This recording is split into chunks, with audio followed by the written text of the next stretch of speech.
Hi, I'm Nancy Halpern, and I'd like to speak with you a little bit about power, specifically today about feeling powerless. There will always be times in our lives when we feel powerless. It could be a particular person or situation, that person in a particular situation, or circumstances that are actually beyond our control. There's a difference, though, between feeling powerless and actually being powerless. So, politically savvy people do a couple of things to reclaim some of their power, and I want to share them with you.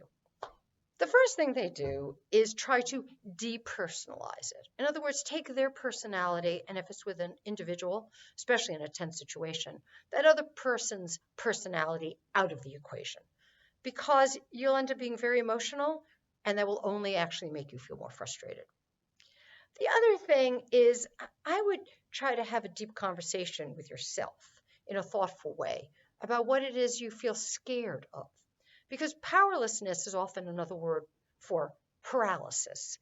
And paralysis happens when we're afraid. So when you can sort of identify those factors, you'll actually feel more power because you'll feel more powerful.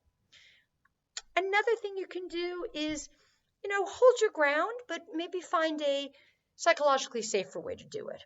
For example, I was feeling very powerless with someone recently who wanted to talk about it on the phone. And my response was, no, that actually doesn't work for me. I'd rather keep it to email. And they couldn't argue about it, so they said yes. And even in them saying yes, I reclaimed some of my power. What are some other things you could do? Look, I even made a list because I thought this topic was so important. I didn't want to miss any of them. Well, wisdom from probably all of our parents and everything we know is to pick your battles.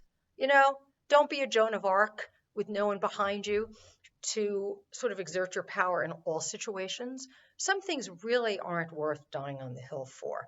And in that strategic selectiveness, you'll actually reclaim power because you'll be picking battles that you feel the most strongly about, which also means respecting and reclaiming your core values.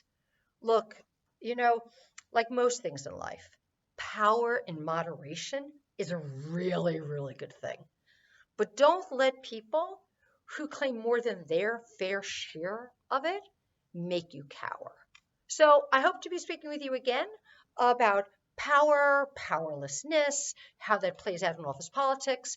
I'm Nancy Halpern, and thank you for listening, and hope to hear from you at nancy@nancyhalpern.com or on my website, Get Political IQ. Thanks again.